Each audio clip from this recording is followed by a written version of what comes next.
Iron deficiency anemia is unfortunately very common for people with IBD. My husband with Crohn's has struggled with very low iron levels in the past. His hemoglobin levels were at 7 at one point. Ever wonder why iron is so important and what you can do to prevent and combat iron deficiency anemia? If so, then this video is for you. So what is iron and why do we care? Iron is a mineral, and its main purpose is to carry oxygen in the hemoglobin of the red blood cells throughout the body so cells can produce energy. Iron also helps remove carbon dioxide. When the body's iron stores become so low that not enough normal red blood cells can be made to carry oxygen efficiently, a condition known as iron deficiency anemia develops. When this happens, fatigue, weakness, and difficulty maintaining body temperature often result. Other symptoms may include pale skin and fingernails, dizziness, headache, rapid heartbeat, and an inflamed tongue, also known as glossitis. How do you know if your iron levels are low? Your doctor can do a simple blood test to see where your current iron levels are, and then your healthcare team can decide what the appropriate treatment should be for you. Iron status has a variety of indicators. Here are the lab values that your doctor will look at when he or she checks your iron levels. Serum or plasma ferritin. This is the most sensitive indicator of iron deficiency and an indicator of the levels of your iron stores. So a low ferritin level usually indicates low iron stores. Next up, we have hemoglobin. A low value indicates anemia. Serum or plasma iron indicates the amount of iron in the blood. Next, we have transferrin. Transferrin is the protein that transports iron to the bone marrow for production of hemoglobin. The plasma transferrin levels is controlled by the size of the iron storage pool.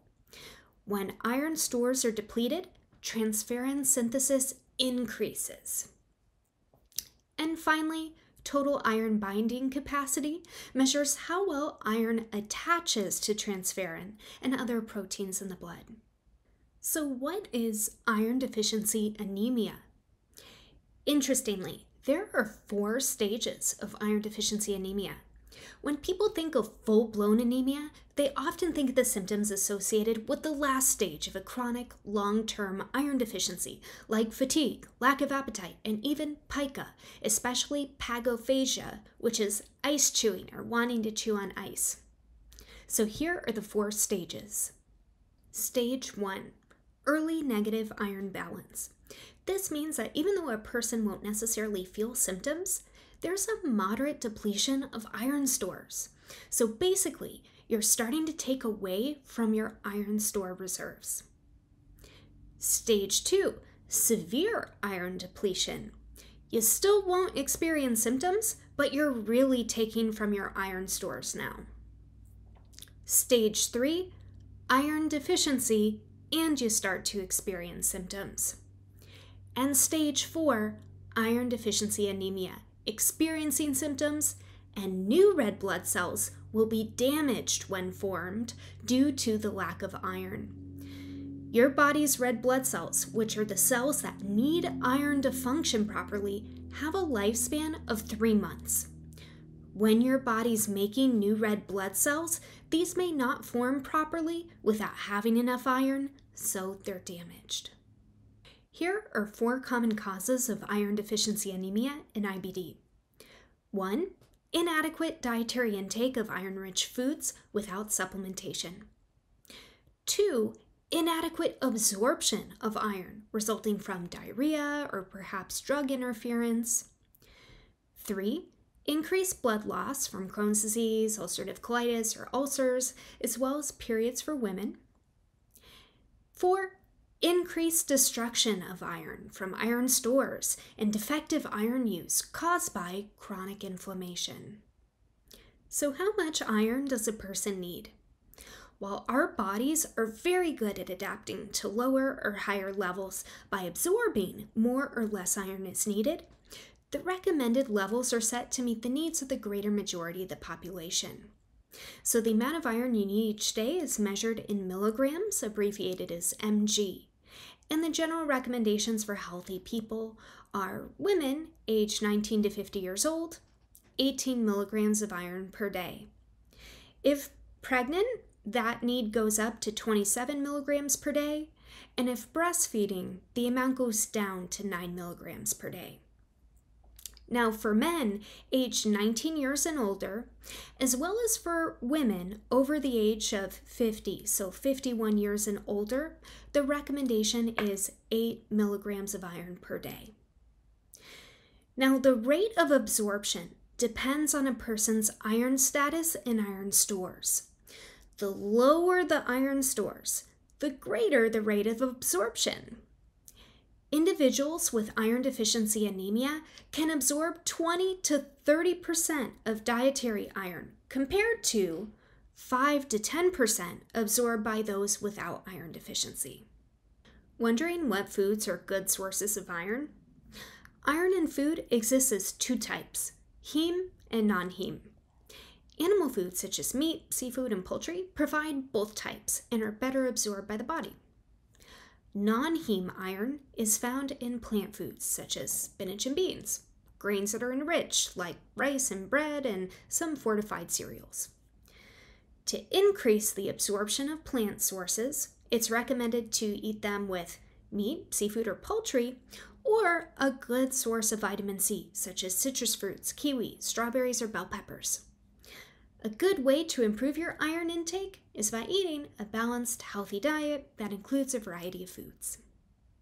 Wondering if it's possible to get enough iron on a plant-based diet?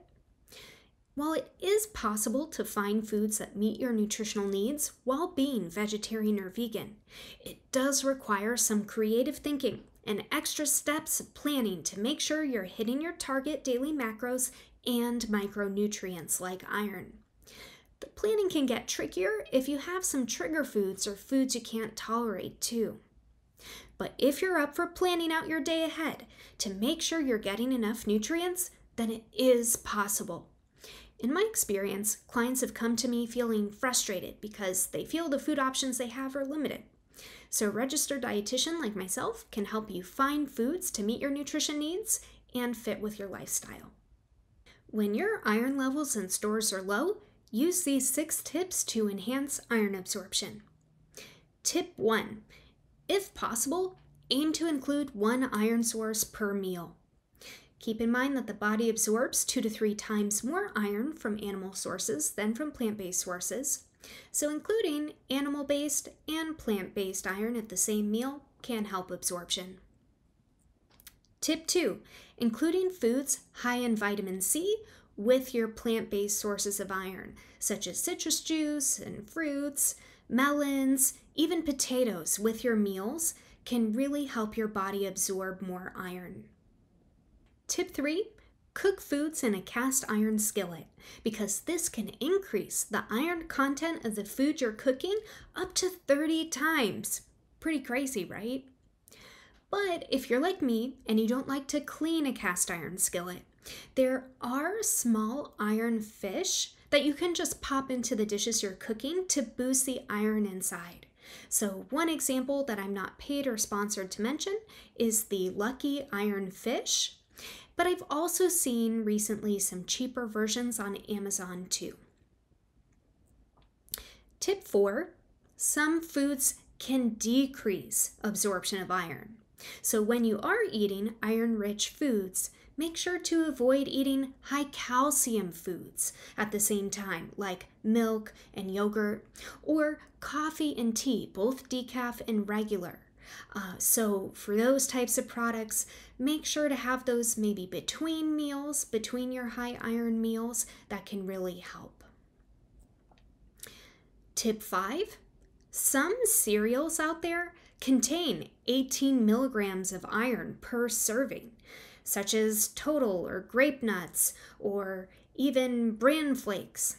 So just having 3/4 of a cup of your favorite fortified cereal can absolutely help ensure that you're getting a good source of iron each day. Just check the nutrition label to see how much you're actually getting. And speaking of labels, tip 6, make sure to check them out on some of the grains you're choosing.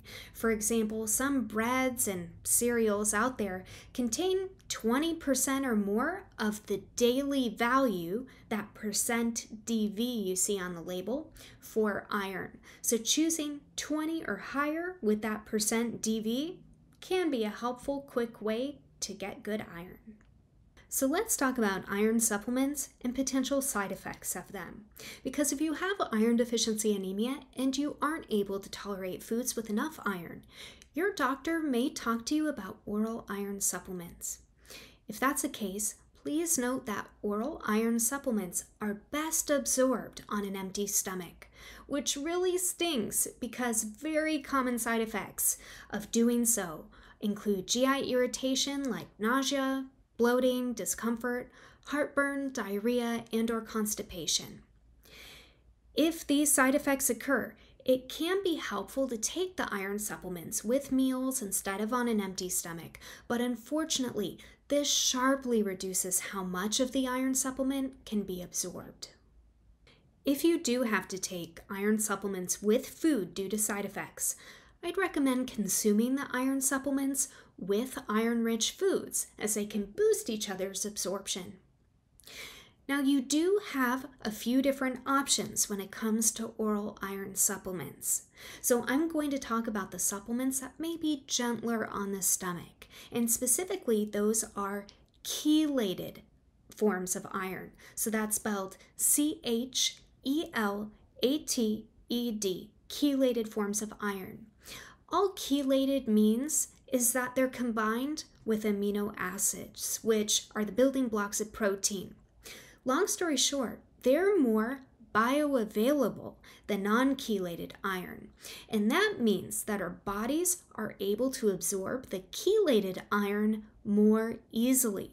And because it's absorbed more easily, chelated iron will cause fewer GI disturbances than regular iron supplements because it's needed at lower doses when it's absorbed in your cells. On a personal note, I can share that my husband with Crohn's disease feels he can tolerate liquid iron supplements the best.